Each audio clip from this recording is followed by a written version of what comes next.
పలికి హారతి కావే వసి వైకుంఠ పరమ పద భావే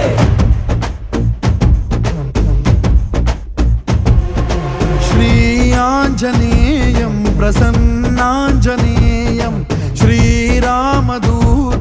మహాకాయ వీరం ಪ್ರಳಯವೇ ನಡೆಯಲಿ ಆಂಜನೇಯ ಅಸುರರ ಎದುರಿಸು ಆಂಜನೇಯ ಗಗನವೇ ಜರುಗಲಿ